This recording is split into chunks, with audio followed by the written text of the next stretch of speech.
Yan po mga kabulaklak. Magandang araw po, magandang gabi sa inyo po. Ngayon po ay back to vlog na naman po tayo. At medyo talagang sobra po ang busy natin ng mga nakakarambuan. Karang months, kaya hindi ko po makuhang makapag-live, makuhang makapag-post. So ngayon, umpisa na po ulit tayo.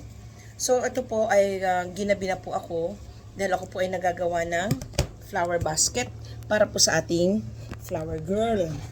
So kasi may wedding po tayo bukas sa Puok. Ang reception po natin ay sa Dapulo.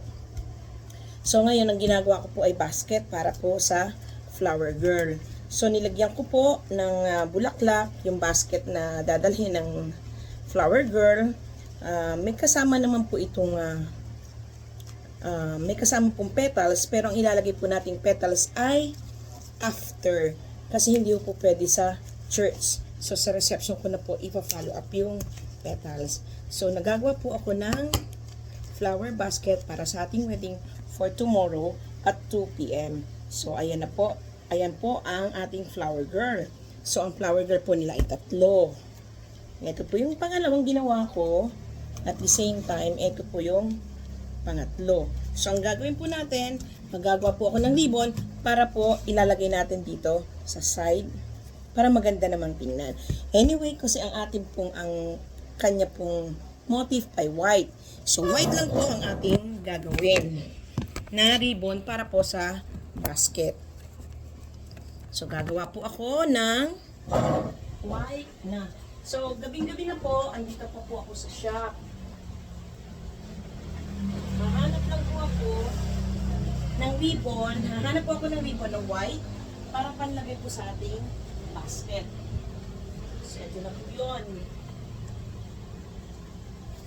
Kung wala na tayong white ribbon. Pero kanina po, marami ako nakita. Ginamit, ito lang po pala sa harap ko. So, ito na po. Ang paggagawa ng white ribbon. Handa po natin ang white ribbon. Kasama po ang floral wire. Ito po. So, paggagawa po ng ribbon para sa basket, napakasimple po. Ilulup nyo lang ganun. Tapos po, ibabalik natin. So, at least mga 6 loop po. 6 to 8. Okay na po siya. Yan.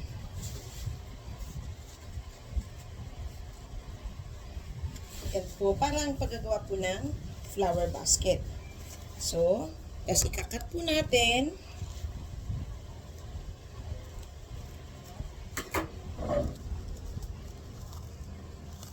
Yan, nakakat po siya. Yan na po siya. Yan. So, ang gagawin, since ang ating pong flower girl ay 3, so magiging 6 para po dito sa both sides. Yan. Ganyan po. So, ayan po. Nakagawa na po ako ng 6 na ribbon for the sides po ng basket. So, 1, 2, 3, 4, 5, 6. So, magtataka po kayo bukas pang wedding. Pero kasi po, meron po silang photoshoot. So, ngayon, ang gawa po ay ilalagay na po natin to dito ngayon. May photoshoot po kasi ng 6 a.m. So, kailangan pong ma-deliver na po natin lahat ang kailangan nila for tomorrow para po sa pictorial nila. So, yan. Hindi po natin ilalagay dun sa loob kasi yung wire, kasi po baka may makasunod na bata. So, ganyan lang po. Yung kabilang side. Tapos, ikakat po natin na pa-ribbonize.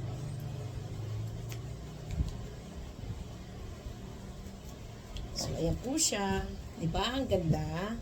Sunod naman po, mga kabulaklak, yung kabilang side, kailangan nating lagyan para pair sila.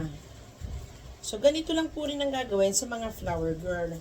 So, lahat po ng flower girl, yan, ganito lang po.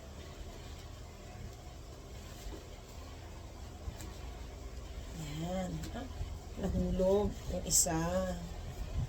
So, ikakabit lang natin.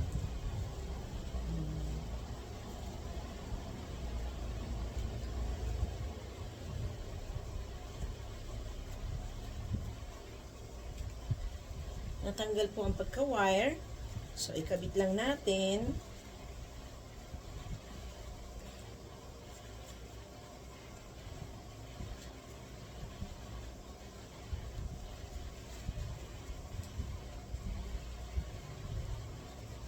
Ayan, sa tagiliran, yung pong wire natin, sa tagiliran lang, sa labas ilalagay.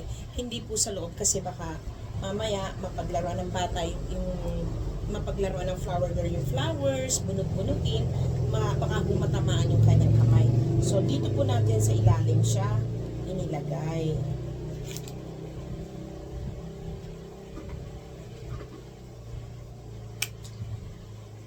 Pinutol ko po ng maiksi para hindi po siya makasugat o makatama.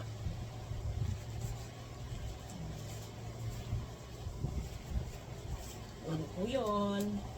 Ang ganda na pong tingnan.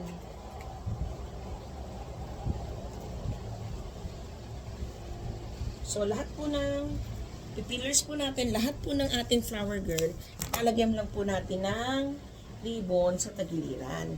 So, ayan na po yung finished product natin ng ang flower girl sa isang, doon po sa isang flower girl. So, di po ba? Okay na po. Ganda po, no? So, lahat po, 3 po yan. So, ito na po mga kabulaklak. Nagawa ko na po ay 3 pairs na po ito.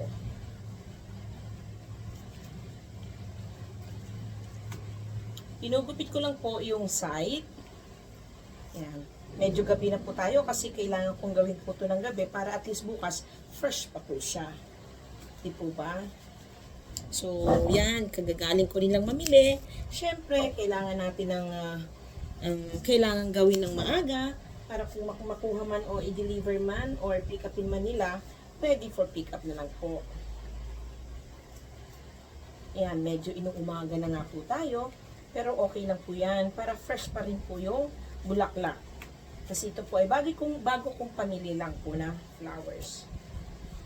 Ayan. So, syempre, mga kabulaklak, pag may flower girl, automatic may petals. So, yung pong petals ay later na po sa reception. So, ito na po yung 3 ginawa kong flower basket. Ayan. Para sa ating flower girl. So, ang isusunod ko pong gawin ngayon ay yung siyempre, kasi may wedding, may couple, kailangan gawin natin ang sasakyan ng bride. So, gagawa po ako ng bridal car. Wait lang po, So, eto na po yun. Gagawa tayo ng bridal car. Kasi may wedding, may kailangan isasakyan. Kailangan natin ng bridal car bouquet. So, ito po yung pang car bouquet natin. Ay, maliit. So, kukuha po ako ng malaking plastic. Ibabalot po natin yung ating foam. So, since walang plastic na malaki, siguro, kailangan ko ng any plastic. Basta po plastic na malambot na kayang ito po, malaki-laki. Malambot po siya na plastic. Pero pwede namang hindi siya balutin, pero mas safe po siya kung babalutin kasi nakahang siya. Nakahang dun sa kotse.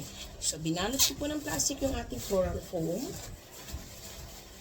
Yan. Tayo po ay gagawa ng mga kabulaklak ng bridal car bouquet or bridal car flowers. Yan. Talian po natin kasi po itatali po sa kotse.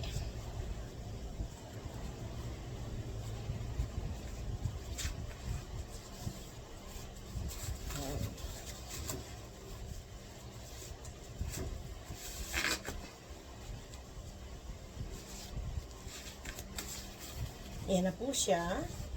So, foam, pali, kukuha po tayo ng dahon. So, i-fillers po natin to ng dahon. Yan. I-arrange din po natin. Depende po sa shape na gusto nyo. So, ang akin pong gagawin ngayon ay pa-round. Pa-round nga ba? Yan. Para po ito, pang-cover din po kasi sa init yung ating dahon. Papalaki na rin pong tingnan. So, ilalagyan po natin ng dahon, yung sides muna. Kaya po pag yung ginawa ko, para pa kahit kung anong posisyon ang ilagay, pagkabit nila sa kotse, wala pong hahanapin na direction, wala pong hahanapin na seat na kung saan yung taas, kung saan yung ibaba. So, ayan po, paikot po siya. Yun na po yung pinaka-safe na shape para sa cardboard. So, pwede naman po na kahit ano pa triangle, pwede naman po. So, na-depende po sa inyo. So, ito po ang ating gagawing bridal card bouquet. So, ito po isasabit po dun sa harapan ng nobia o ng bride. Ito po ang sign na kung saan ba't kailangan ito. Yan po ay sign na kung saan nakasakay yung ating bride. Trim po lang natin. Yan. Tapos, ayan na po siya. Pag sinabit, nakaganyan po. So, kuha tayo ng white. Kasi white po ang motif. Ito po, ilalagay na po natin ang napaka-purity white na Rados. Hindi po ba? Yan. Tinusok-tusok ko lang po. Mga kabulaklak. So, ganyan lang po. Pabilog, paikot. Basta hindi mo pa iikutin yung iyong minamahal. Ang mahalaga, tapat ang paggagawa ng card bouquet. Para tapat yung pagsasama ng mag-asawa. Di po ba? Yan, ganda. So, kasi nga since pure white po ang kanilang motif, yan, pure white po ang gagamitin natin flowers. So, ikot doon, ikot dito, yun lang naman ang gagawin. So, ayan na po ang ating ginawa. So, eto pa lang po yung flowers pa lang. Kaya kahit ganyan po nang ilagay sa kotse, okay lang po. Pag ginanito po, okay lang po. Any position siya. Kaya safe po ang ganitong shape. So, since nakikita pa yung may spacing, lalagyan po natin ng rosal na leaves. Okay lang po ha? Kuha tayong rosal na leaves.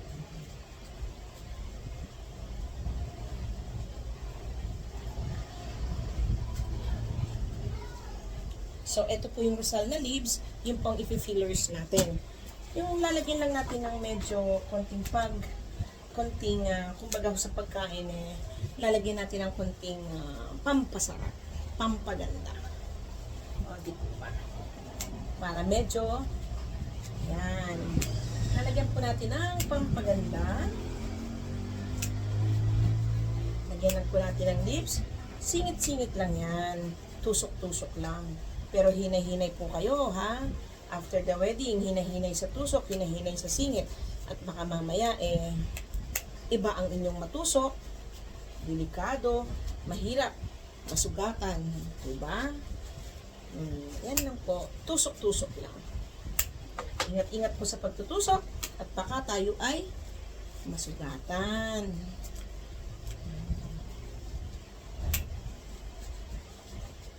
So, eto na po yung ating pang card bouquet. So, since meron na tayong may flower girl tayo, may card bouquet tayo. So, eto na po yan. Pag inilagay sa kotse, any position, paikot, wag lang paiikutin ang ikakasal at baka malula. So, kasi meron tayong card bouquet, meron tayong basket for flower girl. So, kailangan po rin ng bridal bouquet para po sa bride. Kita ko po sa inyo yung aking ginawa. Mga kabulaklak, ginawa ko na po yung sa bridal natin. O di po ba? Kasi ang gusto niya ay round. Round daw po. So, ito na po siya. Ito po yung ginawa ko para sa bride for tomorrow morning. Kasi may pre-na po sila. Pre-na po photoshoot. So, ginawa ko na po kanina. Ayan po, di po ba? Ang ganda. Ito po ay China rose. Ecuadorian rose po. Kaya medyo malaki po. As in, malaki po talaga. Kasi mas malaki pa po sa akin. Pero hindi, ang cute naman po. Hindi naman ganun kalaki yan. Tamang-tama lang po. O, tinan nyo. Pag dinala. O, di po ba? Ayan. Nakikita natin. Yan. O, di po ba? Ang ganda. Yan po ang ating, with gypsy po siya. So, ang handle na ginamit natin ay silver. So, di po ba? Ang ganda. So, ito po yung ating pang bridal for tomorrow. So, bridal bouquet. Okay po? So, eto po, magsa-sign in off na po ang Bonus Flower Shop at medyo late na po sa gabi. Maraming salamat po muli sa susubaybay nyo sa aking YouTube channel, sa TikTok at sa Facebook page. Maraming salamat po. Good night!